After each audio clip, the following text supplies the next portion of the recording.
8 noites poderosas desconhecidas. Então hoje vamos falar sobre a proposta de paz repetida que aparentemente Putin fez novamente a Zelensky. Lá ela foi apresentada de forma indireta, mas mesmo assim, vamos ver qual é a situação na Crimeia, que está extremamente difícil. E na verdade, não há nada de bom nisso para ninguém. Nem para a Ucrânia, nem para a Rússia. Vamos discutir tudo isso agora, então vamos começar. Sim, mas antes de começarmos, olhem só a camiseta que estou usando hoje, com o Zin Neslamni.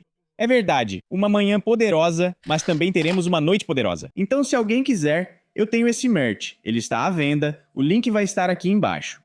Enfim, vamos agora para a proposta de paz aqui. Putin declarou que está pronto para iniciar negociações de paz com base nos tão sofridos acordos de Istambul, firmados há 4 anos atrás. Isso foi há 4 anos justamente em 2022, quando Boris Johnson veio e disse: sim, não, vamos lutar até as fronteiras de 91, e no final, temos o que temos.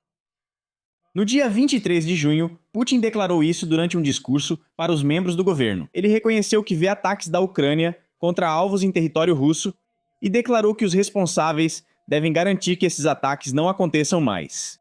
Bom, mas aqui provavelmente é mais fácil falar do que fazer. Vamos ver como esses responsáveis vão agir e como vão implementar as orientações de Putin. Acho que isso será muito difícil e provavelmente algumas cabeças vão rolar, no sentido figurado. Putin afirmou que a Ucrânia tenta fortalecer sua posição para negociações, mas ele não presta atenção nisso e declarou que é preciso retomar as negociações de paz com base nos acordos. Istambul em 2022, com base nas teses da reunião do Ministério das Relações Exteriores da Rússia em 2024, levando em conta Anchorage em 2025 e com base nas realidades locais em 2026. No geral, tudo é complicado aqui. Se juntar tudo isso, acho que alguns pontos do acordo vão se contradizer. Esse é o principal problema. Das declarações de Putin, as ameaças adicionais que a Rússia tenta criar ao regime de Kiev devem ser minimizadas. Isso é uma tarefa absolutamente solucionável. Kiev tenta apenas aparentar força nas negociações, mas a realidade no campo de batalha é bem diferente.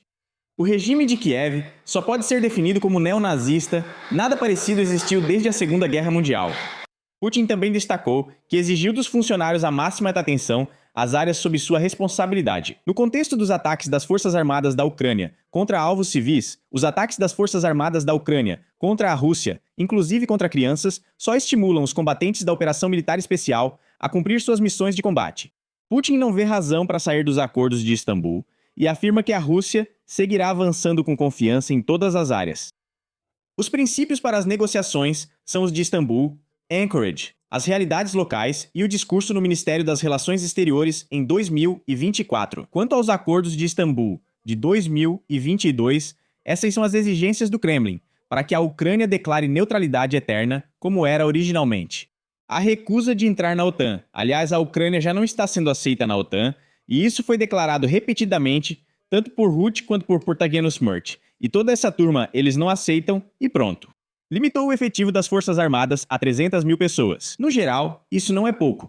Diferente do Japão após a Segunda Guerra Mundial, onde limitaram de verdade e só podiam ter poucas dezenas de milhares, proibindo forças próprias. Lá, algumas formações armadas nem tinham armamento pesado. Receberia garantias de segurança dos Estados Unidos, do Reino Unido, da China e a Federação Russa teria o direito de vetar qualquer decisão desses garantidores. A questão da Crimeia seria adiada por 15 anos, e as situações da DNR e LNR precisariam ser discutidas adicionalmente. Bem, no geral, não havia nada de especial. Tudo estava relativamente normal. E as partes já tinham chegado a um acordo naquela época, na primavera, estavam prontas para assinar. Novamente, até o aparecimento daquele personagem loiro. Porque no que diz respeito a 2024, naturalmente, foram acrescentadas declarações por parte do Putin de que para encerrar a guerra, a Ucrânia deveria sair sem lutar das regiões de Donetsk, Lugansk, Zaporizhzhia e Kherson. Tudo que a Federação Russa capturou deve ser reconhecido como russo, a OTAN não deve aceitar a Ucrânia e o Ocidente deve retirar incondicionalmente todas as sanções. Bem, e o Anchorage? Lá já estava tudo um pouco diferente. Além disso, o conteúdo exato desses próprios acordos é desconhecido, então é difícil julgar ou especular sobre o Anchorage. Mas lá já começaram a surgir alguns compromissos. E pelo que me lembro, a questão já se limitava apenas à região de Donetsk, da DNR, ou seja, aquela que está sob controle da Ucrânia, para que a Ucrânia saísse dos 20 territórios restantes de Donetsk sob seu controle. E então poderíamos falar sobre paz. Pelo menos era isso que se discutia naquela época. Mas em geral, vamos esperar a resposta de Kiev. Na minha opinião, a resposta será, como sempre, em um tom sarcástico, no estilo de Sibigá. Esse personagem, com o melhor inglês do mundo, deve declarar algo como Peace Through. Pizuru Strengths. A pronúncia original foi mantida, e vamos procurar esses strengths em todos os lugares possíveis.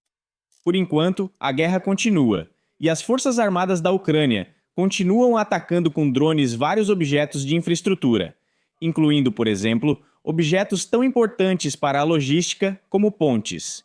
As pontes estão sendo destruídas na Crimeia, e uma delas foi destruída em apenas 2 noites. A tentativa de restaurar a ponte sobre o canal norte da Crimeia também fracassou. Segundo as forças armadas da Ucrânia, ela não existe mais na região. O objeto estava próximo da vila de Rozdonoye, que era estratégica militar e logisticamente. A ponte destruída servia da seguinte maneira: por ela, cargas e recursos militares eram levados da Rússia via Crimeia para abastecer tropas no sul e também dentro da península para manter a infraestrutura militar local.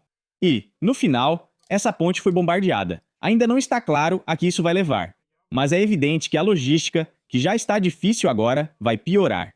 E então, o chefe desses sistemas de drones, Ader, da Ucrânia, declarou que durante a noite vários alvos importantes foram destruídos. Assim, segundo ele, foram atingidos 60 alvos em profundidade operacional na Crimeia e no sul. Foram atingidos 3 portadores de mísseis de cruzeiro, 4 sistemas de defesa aérea, um depósito de combustível, uma estação de gás e uma subestação elétrica. Bem, por exemplo, aqui está mostrado o que e como. Ele mesmo conta aqui.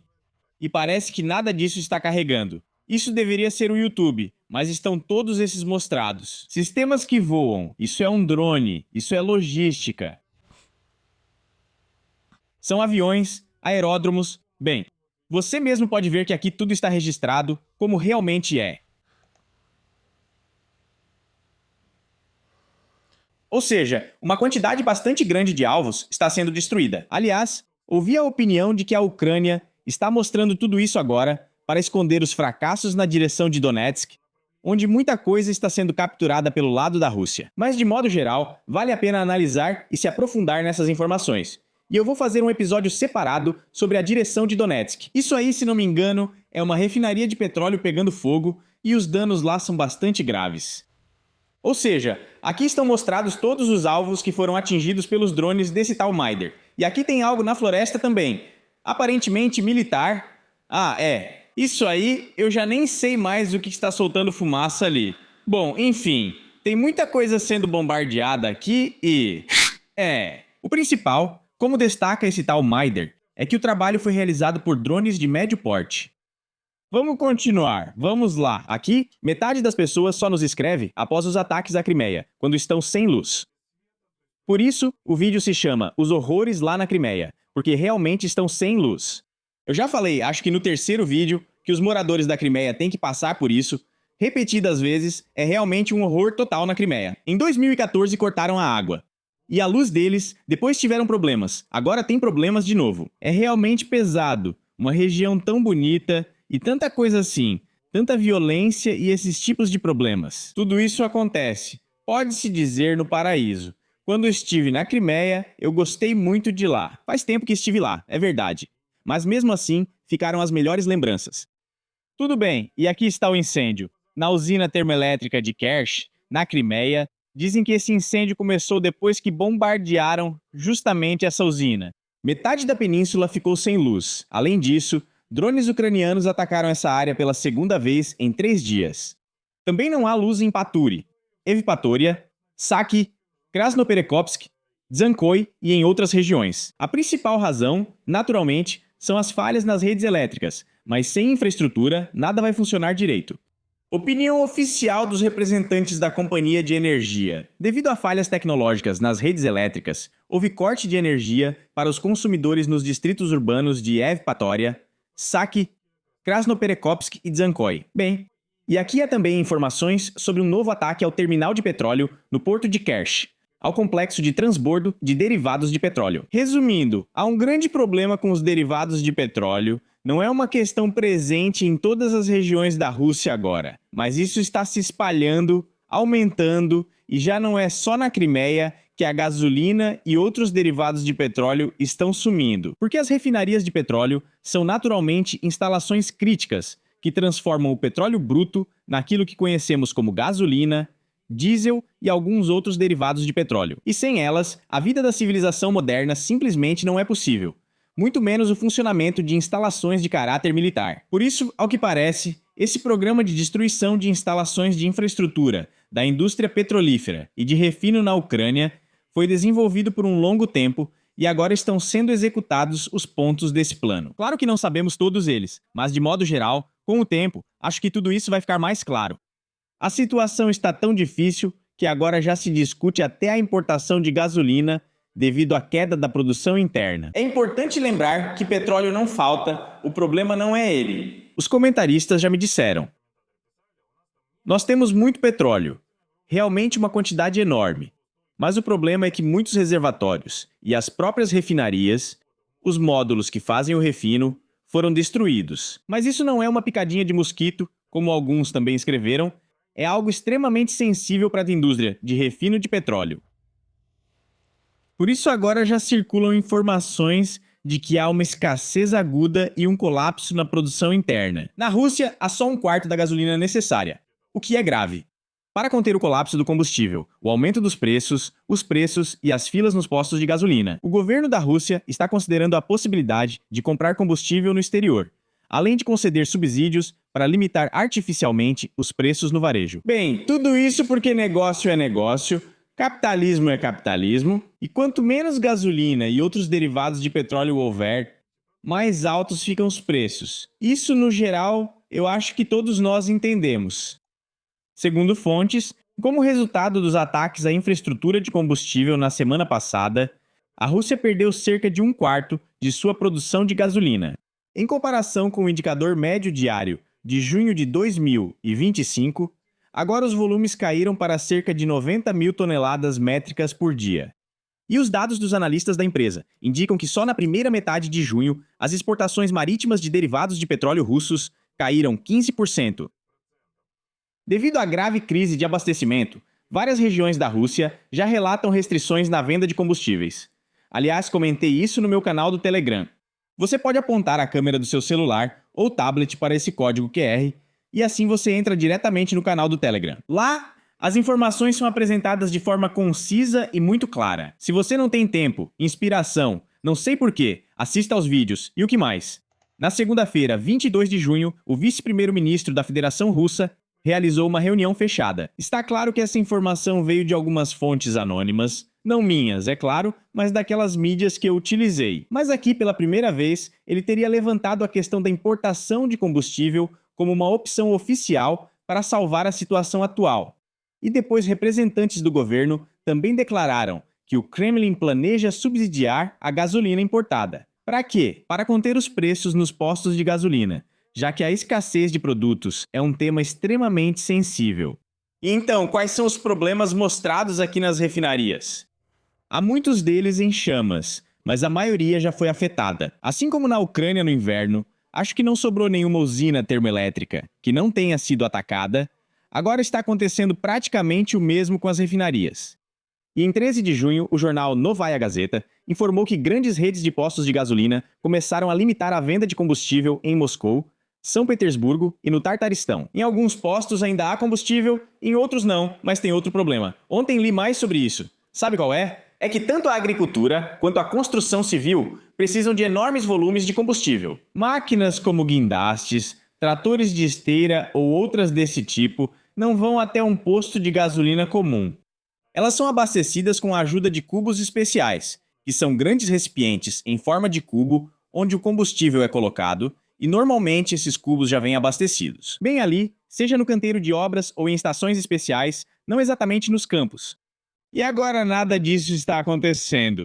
Por isso, representantes do setor da construção, do setor agrícola, fazem acordos com grandes redes, com empresas de petróleo, de combustíveis, quem fornece o combustível e vão encher esses tanques diretamente nos próprios postos de abastecimento. Talvez você já tenha visto isso.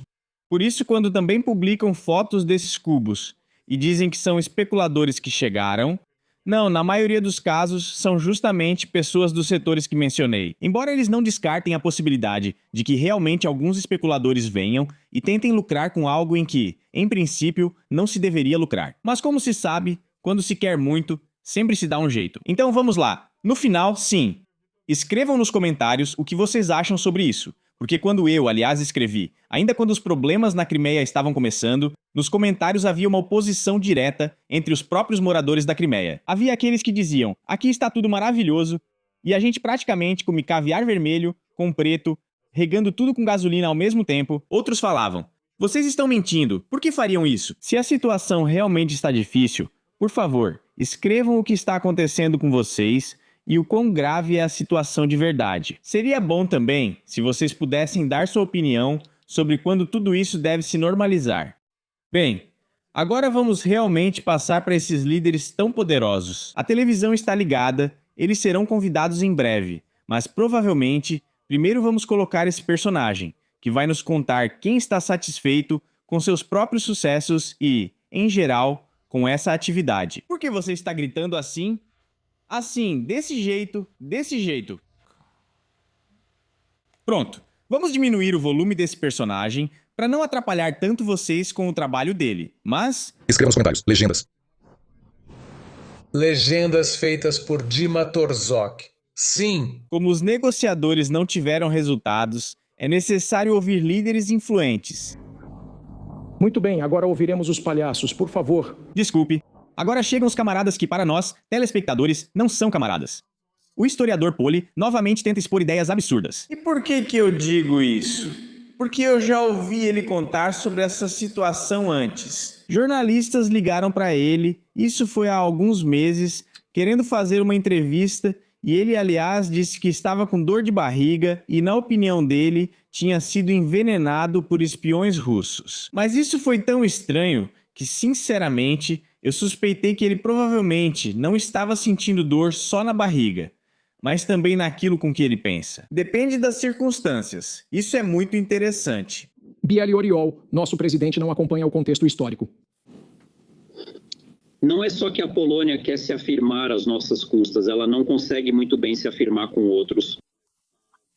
Para ser sincero, não entendo o que significa se afirmar às nossas custas. Que expressão é essa? Mas parece que o historiador sabe melhor. E é preciso dizer que, bem, lá está o presidente deles, mas não há poder real. E onde ele está de pé? Por que ele não está deitado? Por que ele não está sentado? Por quê? Por que ele está de pé?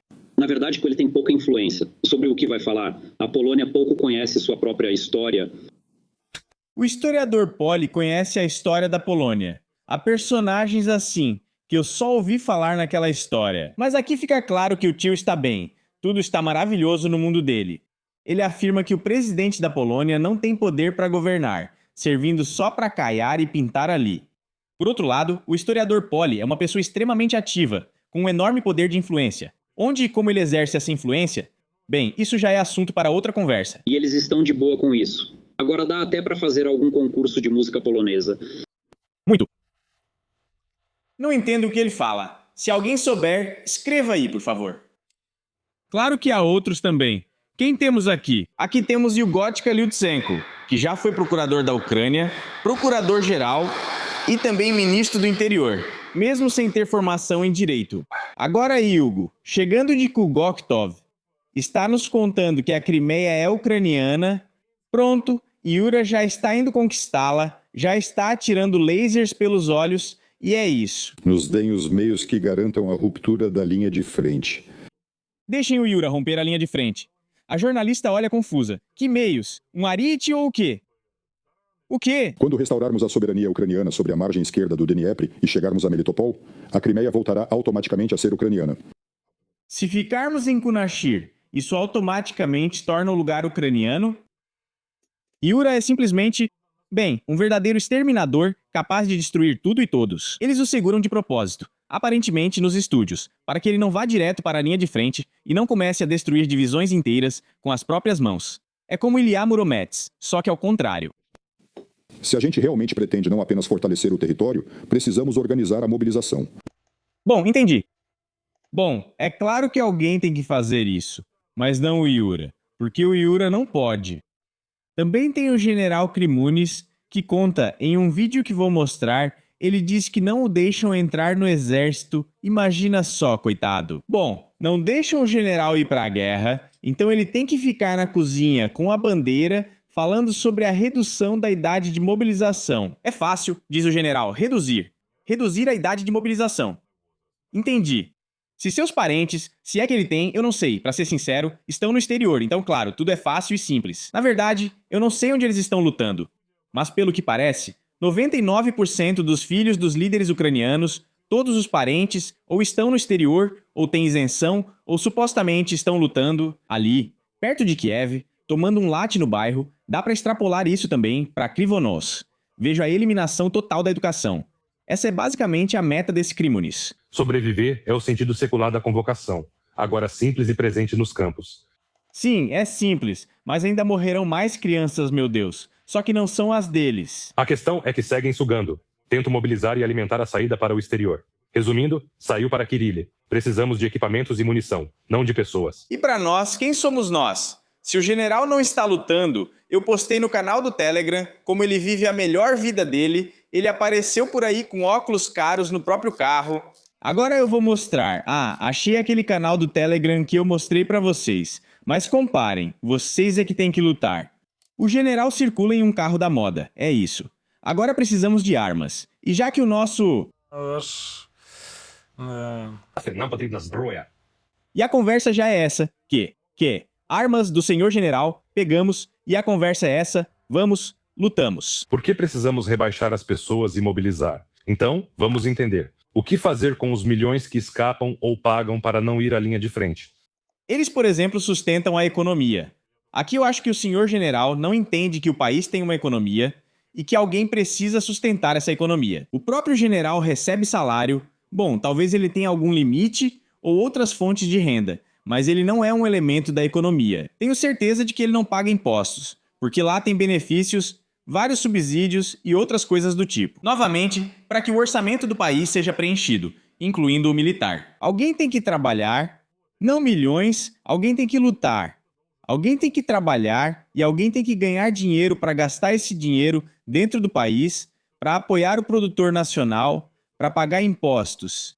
Bem, mas para o general isso é necessário, me parece que ele já pode defender um doutorado em economia. Todos eles lá. Tem que ser alguma coisa? Bem, claro, todos para o frente, todos para lá, é assim que as coisas são. Resumindo, a conversa é sobre paz, mas se elas vão realmente terminar em paz ou não, ainda não está claro. Além disso, há o grande problema da Crimeia e ainda não se sabe como isso vai terminar. Vamos torcer para que a paz venha de forma pacífica e que o céu tranquilo deixe de ser só um desejo e se torne realidade em nossos dias. Tchau para todos!